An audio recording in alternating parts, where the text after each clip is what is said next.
ആരാ? മുൻപിവിടെ കണ്ടതായി ഓർക്കുന്നില്ലല്ലോ. ആഴത്തിൽ ചിന്തിച്ചാലും ഓർമ്മ കിട്ടില്ല. ഞാൻ അധികവും അണ്ടർഗ്രൗണ്ടിലാ. ഏ, ഒളിവിലാണോ? എന്തെങ്കിലും കീറാമുട്ടി ഒപ്പിച്ച് മുങ്ങി നടപ്പാണോ? അതല്ല, കുഴിക്കകത്താണെന്ന്. എൻ്റെ അമ്മോ, പ്രേതം! പ്രേതം ആസൂത്ര! ചത്തവരല്ലേ കുഴിക്കകത്ത് കിടക്കുന്നത്? ശ്ശേ, കുഴിയിൽ കിടപ്പല്ല, പരിശോധന. ആഴത്തിലുള്ള പരിശോധന. ഓ, അതിനിടയിൽ പരിചയപ്പെടാൻ മറന്നു. ഞാൻ ചേർക്കുഴിപ്പുലി. പേരിലും കുഴിയുണ്ട്. മണ്ണിൽ ഒളിച്ചിരിക്കുന്ന സത്യങ്ങൾ പുറത്തു കൊണ്ടുവരുന്ന ജോലിയാ. ഹാവൂ, രക്ഷപ്പെട്ടു. ഗുഹയിൽ സ്ഥിരമായി മോഷണം നടത്തുന്ന ഒരു എലി മണ്ണിനടിയിൽ ഒളിച്ചിരിപ്പുണ്ട്. അവനെ പുറത്തു കൊണ്ടുവരാമോ? ആ പണിയല്ല. മണ്ണ് കുഴിച്ച് കിട്ടുന്ന എല്ല്, പല്ല്, നഖം ഇതൊക്കെ നോക്കി ആഴത്തിൽ പഠിക്കും. ദേ പിന്നെയും ആഴം. എന്നിട്ട് പണ്ടിവിടെ ജീവിച്ചിരുന്ന ജീവികൾ ഏതൊക്കെയാണെന്ന് കണ്ടുപിടിക്കും.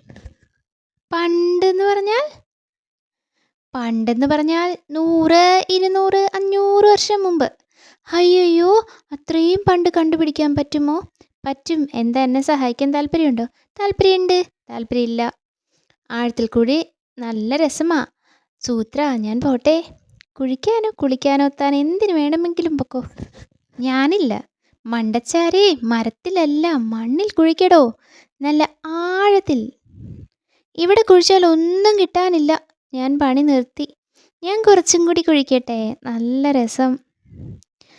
ഹേ, കിട്ടി! സൂത്ര, എനിക്കൊരു എല്ല് കിട്ടി.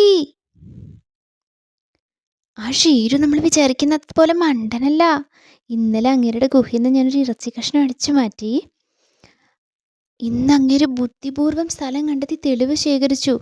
എങ്കിൽ നമ്മളിനി സൂക്ഷിക്കണം. കട്ടതെല്ലാം കുറെ കൂടി ആഴത്തിൽ കൊണ്ട് വെക്കണം.